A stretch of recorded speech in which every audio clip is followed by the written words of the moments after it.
Hello and welcome to Go. I'm Anand Chandy. And I'm Christina Jung, and you're here at the 89th Annual Williams Lake Stampede.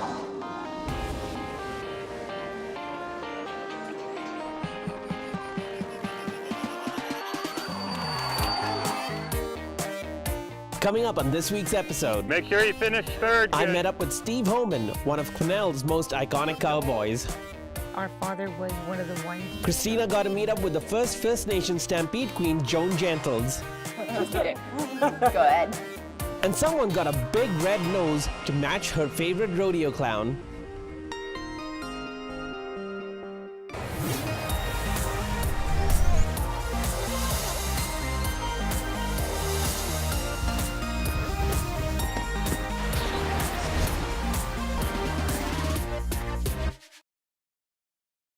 So, Anand, looks like you're showing off some skin today. If I do say so myself, I think I look pretty damn good in red. Yeah, I think so too. Very royal-like, you know, royal red. And at this rate, I think I could run for Stampede Queen as well.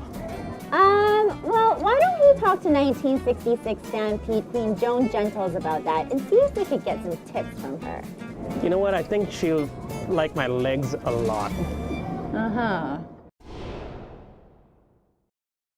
Some ladies approached me and they wanted me to run for this regatta contest where you parade around in a bathing suit and that sort of stuff. And I wasn't strong enough to say no.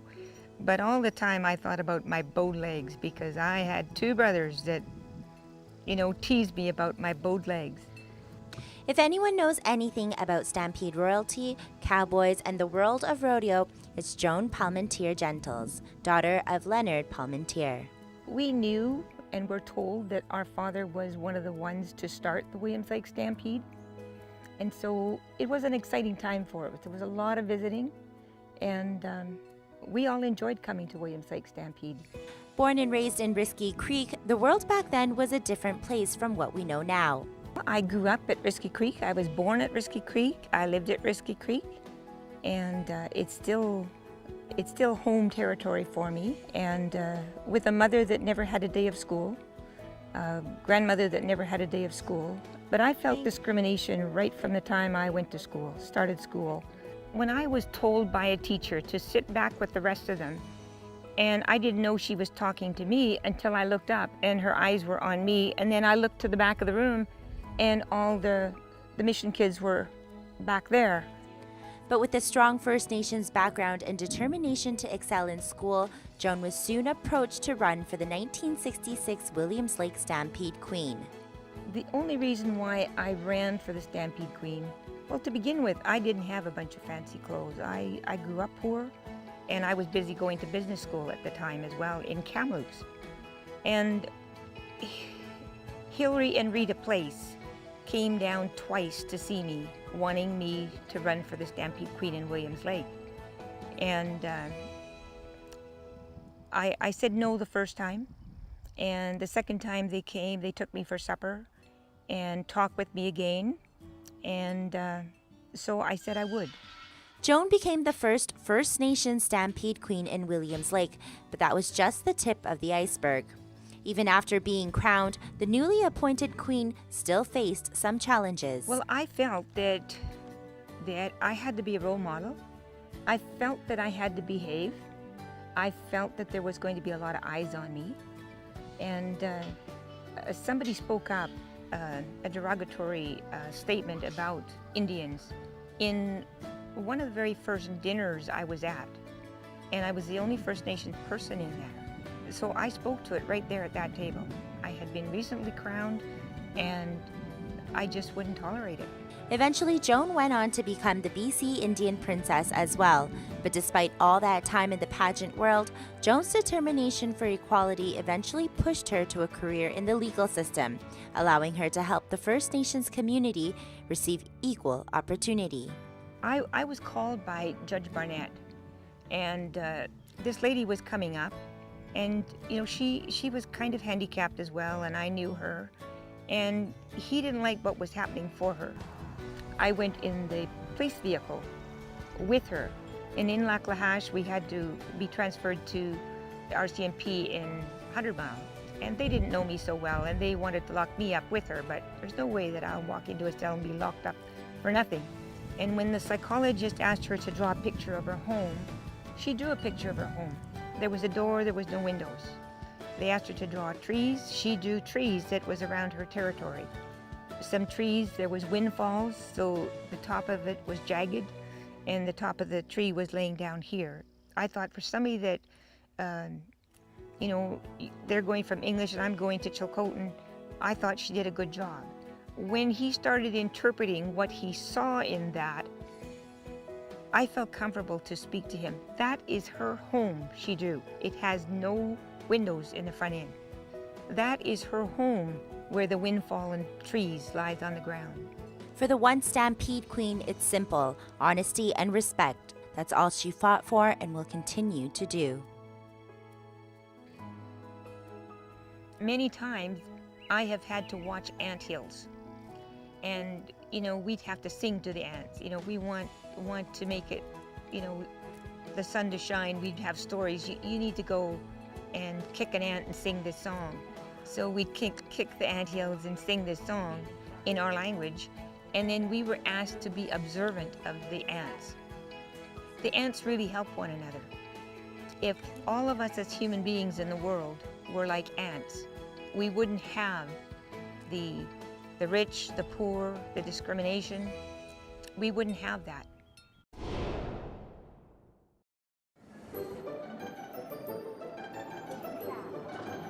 Well, rodeo clown is not all about makeup or clowning around. But don't let me tell you. Up next is Willie Crocina, who's been doing this for so long. Actually, he started when he was about 40 years old. Check it out. The Stampede used to be about the middle of June. But during school, the first day before the Stampede was always a sports day. And all the schools would come in. They'd load us up in a truck and we'd all come in and compete. That was our first really happy memories of this area, of being involved, because the Stampede followed it. For as long as he can remember, the Williams Lake Stampede was an exciting time of year for retired rodeo announcer, competitor, and clown William Crocina. Now at 91 years old, it was over 60 years ago when this rodeo lover got his first taste of the Williams Lake Stampede. When I was quite young, my dad used to work at the rodeo here, and of course all the families came because that was the big deal, you see. Like in 1947, I got on my first and last bareback horse in competition. Bareback wasn't really an event in those days. It was just something, they did it as something extra. And you rode with just a loose rope pulled through a ring and you hung on. And when I eventually, I did make the ride, but the pickup man had gone for a break. And there was a native with only one eye, was kind of hazy. He came to try and pick me up, and he ran over, knocked the horse down, and I sprained my wrist, and I'm walking back to the chute, and the judge says, "And you missed him out."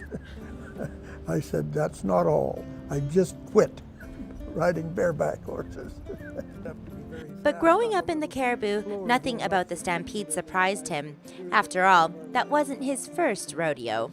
But even after all those years, Willie knew that competing wasn't his thing.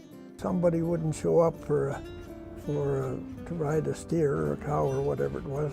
And my dad would say, "Oh, Willie will ride it." Well, I didn't get far. I can tell you they were pretty big, and I wasn't very big.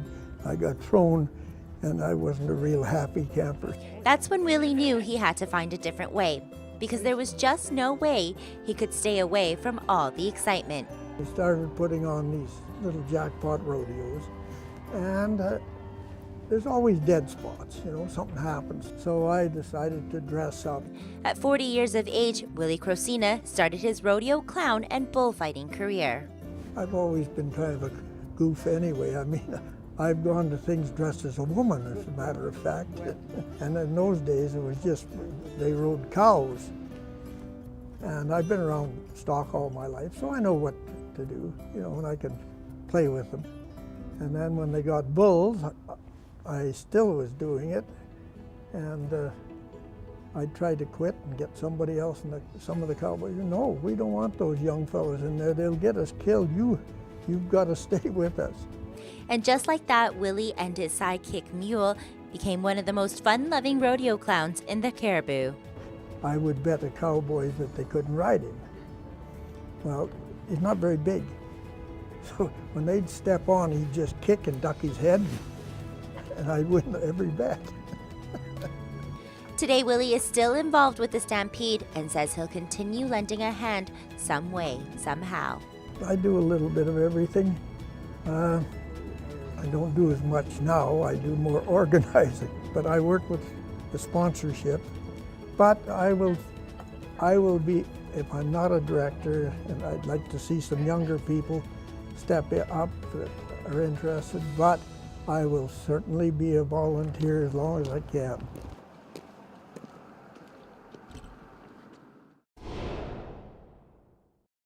Wow, that was incredible. And you know what Willie told me? He said that some of his years of rodeo clowning were his best years. He said it was just so much fun. I'm sure that's true, but Christina, I think you've got a little something here. Where? Did I get it? Good? Yeah, I think you got it.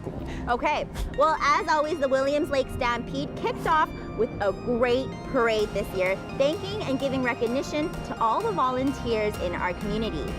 And you know what, speaking of volunteers, Shaw TV has an amazing volunteer program. If you want to check out any details on how to produce Go or even learn how to produce your own show, you can see some of those details on our Facebook page, Shaw TV North BC. Right. And you know what? It was all volunteers that put together this parade. So I went to spoke with some of the organizers for the parade to see what it took to put this all together. Every year, the Williams Lake Stampede kicks off with the most anticipated Stampede Parade. It's really what starts off the 4-day event. But every year, as we watch with excitement, we can't help but wonder, what does it take to pull all this off? Hundreds of volunteers is what the total amount comes out to.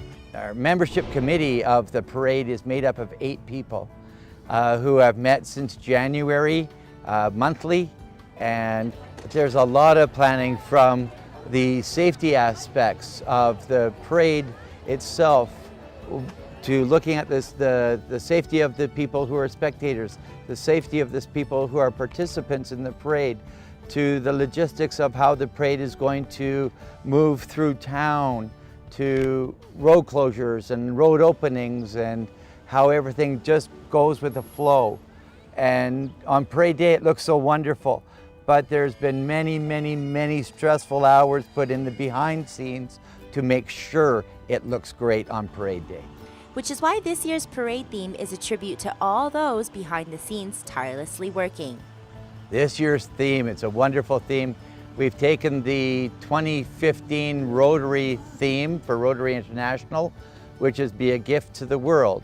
And we've added our own slant to that. We've said, Be a Gift to the World, a tribute to volunteers. The reason we put the tribute to volunteers is because I don't think it would be possible at all without volunteers. In fact, the entire Stampede weekend is organized by various groups of volunteers. Volunteers mean that you get a lot more work done. If we had to pay people to do the amount of work that gets done, we wouldn't be able to succeed. But volunteers making up the parade means that there's a collective group of ideas that come from a bunch of people that say, let's try this year. Let's have fun doing this year. And that is the whole thing about Rotary and the parade, is let's have fun.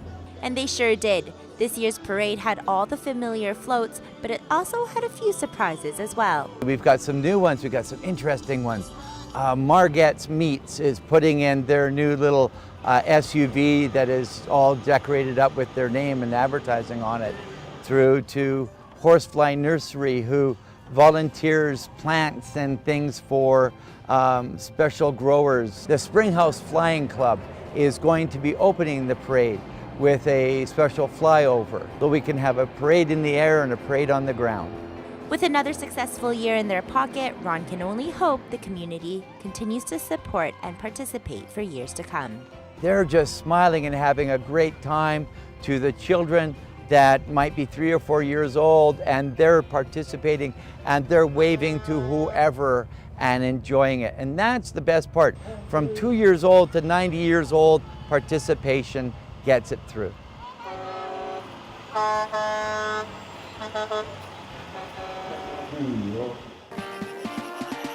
I was down there last weekend for a barrel race, and that was already like a really big event. So I'm pretty excited to see what it's like when all the events show up. I like to go down to watch all the events. I have family in it. Steve Holman is my cousin, so I like to watch him bull riding and everything else. I like the time stuff. I like the barrels. I like the wild cowgirl race. But there's some Holman boys in it this year for the wild horse race, so we have to go watch our local boys and see how they do. The barrel racing, the bull riding, probably. Those are my favorite events to watch. Well, I've watched lots of rodeos before, and this is going to be my first one, or my first really big one. I'm just really excited to go and, see some of the really awesome riders down there.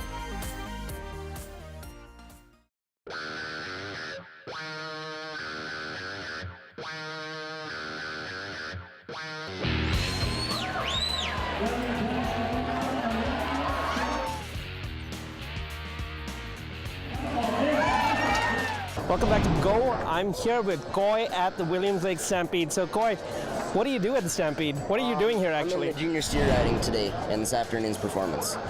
What is junior steer riding? Well, it's like bull riding, but we get on with 2 hands in the rope instead of 1, and we get on cows instead of bulls. And it's for the younger kids like us. These bulls don't scare you at all? No, not really. We've all probably been on thousands of them, so it's just it's just our job, really. It's just like driving a race car or whatever. It's, scary to some people, but it's just what we do, so. Greg, you do something pretty interesting here. Can you tell people what you're doing here? My job is to keep the bull riders safe so they can get down the road and keep going. I distract the bull and keep them out of harm's way. And yeah, that's about it. And have you ever got hurt doing this? I've been bumped and bruised, nothing too serious, concussions and a few ankle sprains and blown out knees, but nothing too major yet. So #1 in Canada, how does that feel? Pretty good. This time of year, we're in the middle of our season, so making change in a hurry, but it's better than being number 2 or 3, so. How are you doing so far at the rodeo? I think I'm sitting like 3rd or 4th in Canada, so all right. That's more than all right. That's pretty comfy. Well, I would like to be first. I always want to win, but I'm happy with how I'm doing. So. Can you tell me what you think about the Williams Lake Stampede so far? It's really cool. I mean, I love the horse race down the mountain and stuff. Like, there's not very many places that do a lot of cool events like that, so it's neat to come here and see that. Heck, the atmosphere is good. I always have a good crowd, and there's a lot of prize money up for grabs too. So, I was born and raised here, just 20 minutes west of Williams Lake, and I haven't been here since I was a steer rider, and it was always kind of my goal to fight the hometown rodeo, and they hired me this year to come, so it's pretty cool. So what can we expect from you today at today's ride? I don't know. I guess we'll see here in a little bit, but hopefully I just stay on for the 8 seconds and get a good score and win some money. Awesome. Now up next, Anna got to speak with Steve Holman, actually one of the greatest cowboys up in Quesnel. Take a look. Remember, look up to 3rd. Keep looking at 3rd. Go ahead. Look up to 3rd. 3rd. Look at 3rd. Look at 3rd. Okay, now look. Good. Nice run. Nice corner. Keep going.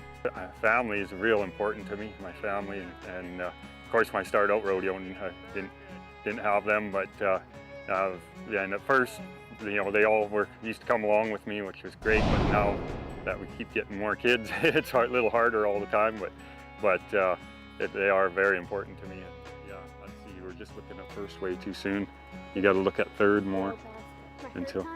Oh yeah, I was saying third, or look at third, and you were. Williams Lake has always been one of my favorites too. That's where I filled my pro card because I had my semi-pro, and just, you know, I always used to hear about Williams Lake Stampede when I was growing up, and you know, being just down the road, it was the big pro rodeo around here, and somewhere I always wanted to ride. And if it falls off, don't worry. I still don't mind traveling. I like traveling. Maybe that was one reason that I did good at it. I like traveling places and just ride amateur again now. But still, it's a lot of fun and lots of good people around at it. And then I'll be riding in Quesnel here at the Billy Barker days. And all the BCRA rodeos, I ride at them still, most of them, and a few bull ridings and that. I pretty much just stay in BC now.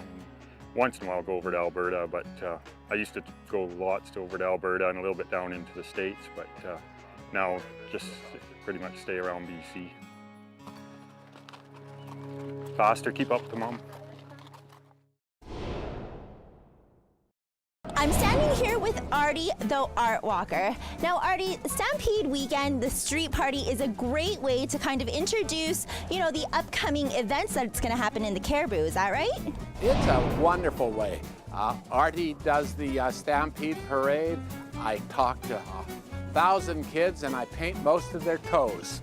Wow, that's pretty impressive. Now, Artie, tell us about this year's Art Walk. When will it happen, and anything new that will happen? Well, we're going to start on August the 7th, and it will run to September the 12th. And we have a $1,000 pool of money this year to help buskers. Now, Artie, I'm really looking forward to heading to For Sure Bistro during the Art Walk. Can you tell us who's going to be there?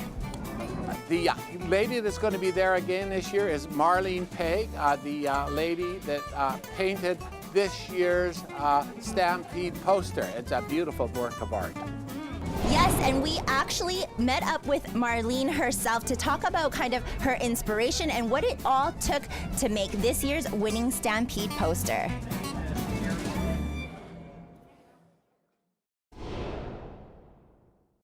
I am a rancher's wife.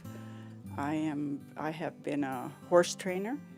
I have also experienced being a grill chef, and now I'm living out another passion of being an artist. Marlene Pegg is a prairie girl who grew up loving the Western life. She loved it so much that she spent the last 30 years training horses. It's this intimate connection to a world most people have only seen in movies that drives Marlene's art. It's what makes it real.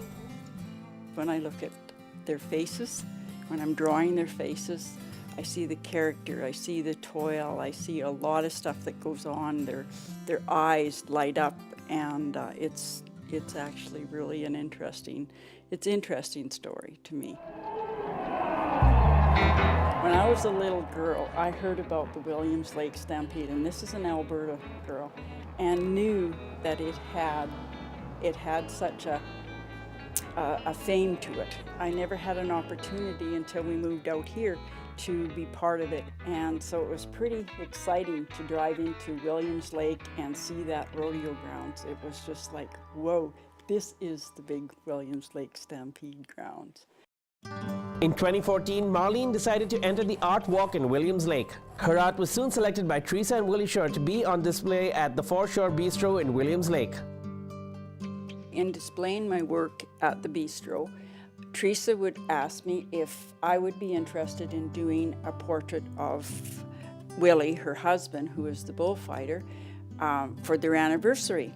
And of course I was pretty happy to do so. She brought me a bunch of photos in of him fighting bulls and different captions of different things. It was really nice to go through. When you looked at the whole scene, like I looked at his pictures and I looked at how he had to do had to survey the footing and to be sure, and had to be very quick on his feet, and to be able to set that bull up to look its best and perform its best, because he's an athlete to that bull and he's got big attitude to make a performance for the people and to do a super ride for the guy that's up there, or to help the guy that's riding the bull. And if he gets in trouble, that he needed to be there. Combining that all together with that, that's kind of, it was an exciting painting to do. This is the original. Driven by the passion she saw in Willie Shore, Marlene painted this poster, which not only impressed Teresa, it also won the Williams Lake Stampede poster contest, marrying her legacy to the rodeo. In the cowboy's life, it's like this. You start off riding the rough string, you end up being the chuck wagon cook, and then now in the later years, you're the storyteller, or not necessarily in words, but in art. So I guess maybe I'm going to go full circle. Who knows? In Quesnel, I'm Anand Chandy for Shaw TV.